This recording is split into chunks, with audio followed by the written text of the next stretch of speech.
जय जगन्नाथ पिलामानी शिक्षा सुजोग YouTube channel आउ एक नुआ वीडियो को आपण मानक स्वागत। आज वीडियो रे आमे माने उसिपा द्वारा दिया जाइथिबा पंचम श्रेणी बोर्ड परीक्षा निमंते परिवेश अध्ययन बा सामाजिक विज्ञान विषयर प्रैक्टिस क्वेश्चन अभ्यास प्रश्न आलोचना करबा को जाउचंती। चलंतु समय डेरी न करी आज वीडियो आरंभ करिबा। एटा थिला मौखिक प्रश्न। मौखिकर 10टा प्रश्न 10 नंबर देखि दियंतु। प्रथम प्रश्नटी मशा द्वारा व्यापुथिबा गोटिए रोगर नाम कुह।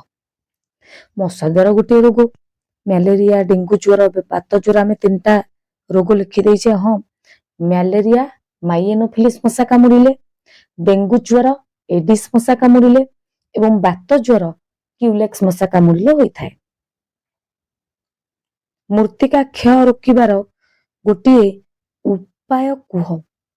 मूर्तिका क्षय रोकिबार सबुठु भल उपाय हेउची वृक्षरोपण करिबा। प्रश्न नंबर 3 बहिर 142 पृष्ठार चित्र देखाई यह केउ दुर्घटनार प्राथमिक चिकित्सा बोली पचरा जिवो। पिले माने 142 पृष्ठार चित्रटी होउची पानी रे बुडी जाइथिबा जोगु घटिथिबा दुर्घटना रो प्राथमिक चिकित्सा।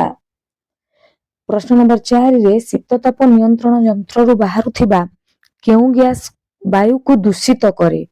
से गैस होची क्लोरोफ्लोरोकार्बन ताकू शॉर्ट रे CFC बोली कुहा जाय। प्रश्न नंबर 5 रे तुम सांग को रिकेट्स रोग न हेबा पई केउ विटामिन खाइबा को देबा। विटामिन डी आमे जानि छते विटामिन डी अभाव रे रिकेट्स ओ ऑस्टियोमेलेसिया रोग हुए। रिकेट्स रोग छोट पिला मानन को हेला बेले ऑस्टियोमेलेसिया रोग वयस्क मानन को होइथाय। तेनु सांगर को रिकेट्स रोग न हेबा पई विटामिन डी खाइबा को देबा। प्रश्न 6 तुमे विद्यालय को गला बेले गला बाटरे पानी कलटी भांगी पानी बहुत बार देखिलो एपरी परिस्थिति रे तुमे कोन करिवो ना। जो पानी कलर जदी पानी बाहर प्रथमे ताको बंद करिया पई चेष्टा करिवो। तापरे बड़ लोकन कहबो और गार वार्ड मेंबर को ए विषय रे जणै पारिबो। बड़ लोकन कहि के सेटा को पानी कल को बंद करबा पई कहि परिबो। प्रश्न 7 रे ओडिसा रे अवस्थित गोटे जल विद्युत प्रकल्प नाम से गोटे जल विद्युत प्रकल्प कहिছে हम एटा अधिका लिखि दैचंदी। हीराकुद रेंगाली इंद्रावती माछकुंड। बैटरी भितर केउ शक्ति निहित थाए ना बैटरी भितर रासायनिक शक्ति अछि। प्रश्न नंबर 9 वर्तमान जमीर उर्वरता कमी जिबार कारण कोन। जमीर उर्वरता कमुची मूर्तिका क्षय जोगु। प्रश्न नंबर 10 आजिकाली लोक माने सुविधा रे गोटे स्थान रो अन्य स्थान को किबळी जाई पारुचंती। गमनागमन एवं यातायातर सुविधा जोगु लोक माने गोटे स्थान रो अन्य गोटे स्थान को सहज रे जाई आसी पारुचंती। तो पिले माने या भितरे हमर मौखिक प्रश्न सरी जाईची। एबे आमे लिखित प्रश्न आलोचना करिबा। जो माने चैनल को सब्सक्राइब करनांती जल्दी जल्दी सब्सक्राइब कर दियंतु। आपण मानक पई बहुत हेल्पफुल रहिबो। सांग मानक सहित शेयर करंतु एवं प्रैक्टिस क्वेश्चन पंचम श्रेणी रा प्रैक्टिस क्वेश्चन प्रैक्टिस कर नियंतु। या सहित हमर अष्टम श्रेणी रा प्रैक्टिस क्वेश्चन मध्य समस्त विषय रा आसीबो। आम सहित जोड़ी होई रहंतु। आगो को जो बदलुथिबा बही अनुसार पाठ पढ़ा मध्य ए चैनल रे हबो। सबु सब्जेक्ट रा पाठ पढ़ा हबो। तेनु चैनल टे को सब्सक्राइब कर रखि दैथांतु। प्रश्न नंबर 1 चारोटी संभाव्य उत्तर मध्यरु ठीक उत्तरटी को बाछि लिख। निम्नोक्त केउ मध्यरु केउटी वायु प्रदूषण रो कारण। अलिया को पोड़ीबा सीएनजी रो व्यवहार अलिया को पुत्तिबा धूमहीन जाळेनी रो व्यवहार। सठिक उत्तरटी ऑप्शन नंबर क अलिया को पोड़ीबा।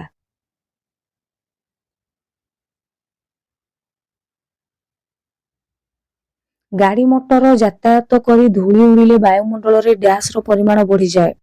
धूली कणा रो परिमाण बढ़ी जाए। साइकेल के उद्भावन करथिले। साइकेल मैकमिलान उद्भावन करथिले स्कॉटलैंड रो मैकमिलान स्कॉटलैंड रो। पिले माने बेले बेले प्रश्न मध्य पचार दिए तेनु सब प्रकार प्रश्न प्रति सचेतन थिबे। असंपर्कित शब्दटी को बाछि लिख। धान बुणा यंत्र बिहन स्टेथोस्कोप रासायनिक सार। सठिक उत्तरटी स्टेथोस्कोप। सब गुड़ा को चाष सहित संपर्कित होला बेले स्टेथोस्कोप ସ୍ୱାସ୍ଥ୍ୟ ସହିତ ସମ୍ପର୍କିତ ଡାକ୍ତରୀ ଚିକିତ୍ସା ଉପକରଣ। ପ୍ରଶ୍ନ ନମ୍ବର 2, କାର୍ଯ୍ୟ ପାଇଁ ଡ୍ୟାସ୍ ଆବଶ୍ୟକ? କାର୍ଯ୍ୟ ପାଇଁ ଶକ୍ତି ଆବଶ୍ୟକ। ଦୁର୍ଘଟଣା ଯୋଗୁଁ ଶରୀରର କୌଣସି ଅଙ୍ଗର ଆକୃତି ବଦଳି ଗଲେ ଡ୍ୟାସ୍ ଦ୍ୱାରା ତାହା ଠିକ ହେଇପାରୁଛି ନା ପ୍ଲାଷ୍ଟିକ ସର୍ଜରୀ ଦ୍ୱାରା ସେଟା ଠିକ ହେଇପାରୁଛି। ପ୍ରଶ୍ନ ନମ୍ବର 3, ଗୋଟେ ଧାଡିରେ ବା ଶବ୍ଦରେ ଉତ୍ତର ଲେଖିବ ଯାହାର ନମ୍ବର ହଉଛି 1 ନମ୍ବର। ଦାନ୍ତ ମାଡି ଫୁଲିଯିବା, ଘା ଚଞ୍ଚଳ ନ ଶୁଖିବା କେଉଁ ରୋଗର ଲକ୍ଷଣ? ନା ସ୍କର୍ଭି। ଭିଟାମିନ ସି ଅଭାବ ରହିଥାଏ ସ୍କର୍ଭି ରୋଗ। ଚଣ୍ଡିଗଡ଼ର ବିଖ୍ୟାତ ପ୍ରସ୍ତର ଉଦ୍ୟାନ ନିର୍ମାଣ କରିଥିବା ଶିଳ୍ପୀ ହଉଛନ୍ତି ନେକଚାନ୍ଦ। ଅଗ୍ନି ନିର୍ବାପକ ଯନ୍ତ୍ରରେ କେଉଁ ଗ୍ୟାସ୍ ଥାଏ? ଅଗ୍ନି ନିର୍ବାପକ ଯନ୍ତ୍ରରେ ଅଙ୍ଗାରକାମ୍ଳ ଗ୍ୟାସ୍ ଥାଏ। ଅଙ୍ଗାରକାମ୍ଳ ଗ୍ୟାସର ବିଶେଷ ଗୁଣ ହଉଛି ସେ ନିଆଁ ଲିଭାଏ, ଅମ୍ଳଜାନ ଜଳେଇବାରେ ସାହାଯ୍ୟ କରେ, ଉଦ୍ଯାନ ନିଜେ ଜଳେ, ତେଣୁ ସଠିକ ଉତ୍ତର ଅଙ୍ଗାରକାମ୍ଳ। ପ୍ରଶ୍ନ, ଅପରେସନ କ୍ଷେତ୍ରରେ ଆଜିକାଲି ଶରୀରକୁ ନ କାଟି କେଉଁ ପଦ୍ଧତି ଦ୍ୱାରା ଅଳ୍ପ ସମୟରେ ଅପରେସନ କରାଯାଇ ପାରୁଛି? ସଠିକ ଉତ୍ତର ଲାପ୍ରୋସ୍କୋପି। ପ୍ରଶ୍ନ ନମ୍ବର 4, ପ୍ରାଥମିକ ଚିକିତ୍ସା ବାକ୍ସରେ ଥିବା ଯେକୌଣସି 2ଟି ଉପକରଣ ବା ଜିନିଷର ବ୍ୟବହାର ଲେଖ। ଯେମିତିକି ଡେଟଲ ଅଛି, ଡେଟଲ କ୍ଷତ ସ୍ଥାନକୁ ଡେଟଲ ପାଣିରେ ଧୁଆଯାଏ। ଆଉ ଗୋଟେ ହଉଛି ବ୍ୟାଣ୍ଡେଜ କପଡା, କ୍ଷତ ସ୍ଥାନକୁ ବାନ୍ଧିବାରେ ବ୍ୟବହାର କରାଯାଏ। ଫସଲରେ କୀଟନାଶକ ଔଷଧର ବ୍ୟବହାରକୁ କାହିଁକି ସୀମିତ କରିବା ଦରକାର? ଯେକୌଣସି 2ଟି କାରଣ। କାରଣ ସମୁଦ୍ର କୂଳିଆ ଅଞ୍ଚଳରେ ପବନ ଚକ୍ରୀ ଲାଗିଥାଏ। ଉତ୍ତରଟି ଭୁଲ ଅଛି।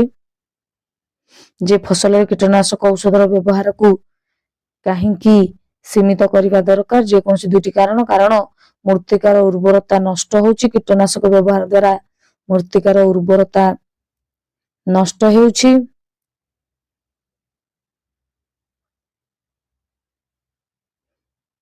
ଏବଂ ମୃତ୍ତିକାର ଉର୍ବରତା ନଷ୍ଟ ହେଉଛି ଏବଂ କୀଟନାଶକ ଔଷଧ ଜଳ ସହ ମିଶି ନଦୀ ନାଳରେ ମିଶି ଜଳ ପ୍ରଦୂଷଣ କରୁଛି।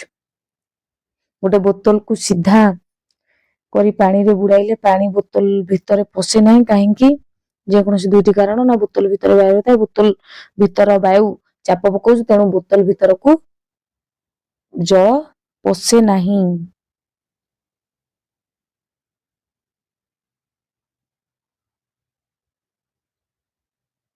ପରବର୍ତ୍ତୀ ପ୍ରଶ୍ନ, ବର୍ଷା ଦିନେ ଓଦା ଲୁଗା ଶୀଘ୍ର ଶୁଖେ ନାହିଁ, କାହିଁକି? ଯେକୌଣସି 2ଟି କାରଣ। ବର୍ଷା ଦିନେ ବାୟୁମଣ୍ଡଳରେ ଜଳୀୟ ବାଷ୍ପର ପରିମାଣ ଅଧିକ ଥାଏ, ଜଳୀୟ ବାଷ୍ପ ଅଧିକ ଥିବା କାରଣରୁ ଓଦା ଲୁଗା ଶୀଘ୍ର ଶୁଖେ ନାହିଁ।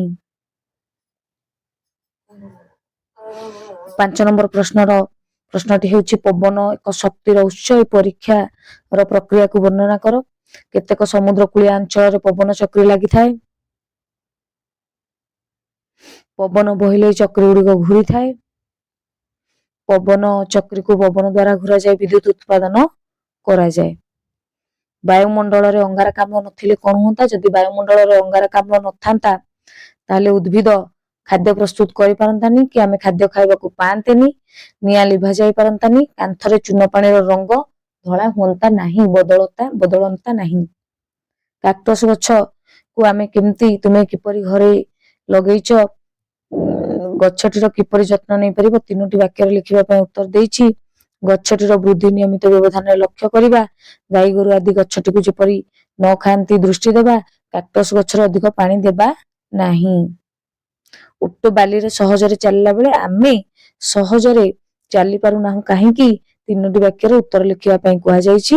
ତାର ଉତ୍ତର ଗୁଡ଼ିକ ହେଉଛି, ଓଟର ପାଦ ଓସାରିଆ ଓ ଗୋଟାଳିଆ, ତାର ଗୋଡ଼ ବାଲିରେ ପୋତି ହୁଏ ନାହିଁ, ସେ ସହଜରେ ବାଲିରେ ଚାଲିପାରେ, ମାତ୍ର ଆମମାନଙ୍କର ପାଦ ସେପରି ହୋଇ ନଥିବାରୁ ଆମେ ସହଜରେ ଚାଲିପାରିବା ନାହିଁ। ପରବର୍ତ୍ତୀ ପ୍ରଶ୍ନ 6 ନମ୍ବର ପ୍ରଶ୍ନ, ଘନ ଜନବସତି ଅଞ୍ଚଳରେ କଳକାରଖାନା ପ୍ରତିଷ୍ଠା ପାଇଁ ଅନୁମତି ଦିଆଯାଏ ନାହିଁ, କାହିଁକି? 5ଟି ବାକ୍ୟରେ ଲେଖ। ଯେ ପ୍ରଥମ ବାକ୍ୟ, ଘନ ଜନବସତି ଅଞ୍ଚଳରେ ଜନସଂଖ୍ୟା ଅଧିକ ଏବଂ ବୃକ୍ଷର ପରିମାଣ କମ, ଫଳରେ ବାୟୁମଣ୍ଡଳରେ ଅଙ୍ଗାରକାମ୍ଳର ପରିମାଣ ବଢୁଛି ଓ ତାପମାତ୍ରା ମଧ୍ୟ ବଢୁଛି। କଳକାରଖାନାର ଦୂଷିତ ବାୟୁ ସହ ମିଶି ବାୟୁ ପ୍ରଦୂଷଣ କରୁଛି। ସେଇ ବାୟୁ ଶ୍ୱାସକ୍ରିୟାରେ ଗ୍ରହଣ କରି ଲୋକମାନେ ନାନା ସ୍ୱାସ୍ଥ୍ୟଗତ ସମସ୍ୟାର ପଡୁଛନ୍ତି, ପୀଡ଼ିତ ହେଉଛନ୍ତି, ତେଣୁ ଘନ ଜନବସତି ଅଞ୍ଚଳରେ କଳକାରଖାନା ପ୍ରତିଷ୍ଠା ପାଇଁ ଅନୁମତି ଦିଆଯାଏ ନାହିଁ। ଜଳ ହିଁ ଜୀବନ, ପାଞ୍ଚଟି ବାକ୍ୟରେ ବୁଝେଇବା ପାଇଁ କୁହାଯାଇଛି। ଜଳ ହିଁ ଜୀବନ, ଏହାର ଅର୍ଥ ହେଉଛି ଜଳ ବିନା ଜୀବନ ଅସମ୍ଭବ। ସମସ୍ତ ଜୀବଜନ୍ତୁ, ଗଛ ପତ୍ର ଏବଂ ମଣିଷର ବଞ୍ଚିବା ପାଇଁ ଜଳ ଆବଶ୍ୟକ। ଜଳ ଆମର ଶରୀରର ତାପମାତ୍ରା ନିୟନ୍ତ୍ରଣ କରେ ଏବଂ ଖାଦ୍ୟ ହଜମରେ ସାହାଯ୍ୟ କରେ। କୃଷି, ଶିଳ୍ପ ଏବଂ ଦୈନନ୍ଦିନ କାମରେ ଜଳର ଭୂମିକା ଅତ୍ୟନ୍ତ ଗୁରୁତ୍ୱପୂର୍ଣ୍ଣ। ପିଲାମାନେ ୟାରି ଭିତରେ ଆମର ସମସ୍ତ ପ୍ରଶ୍ନର ଅଭ୍ୟାସ ଆମେ କରେଇ ସାରିଲେ। ଭିଡିଓଟିକୁ ଭଲ ଭାବରେ ଦେଖିଦେବେ, ପ୍ରଶ୍ନ ଗୁଡାକ ପ୍ରାକ୍ଟିସ କରି ନେବେ ଏବଂ ତା ସହିତ ଆମର ଶିକ୍ଷା ସୁଯୋଗ ୟୁଟ୍ୟୁବ ଚ୍ୟାନେଲକୁ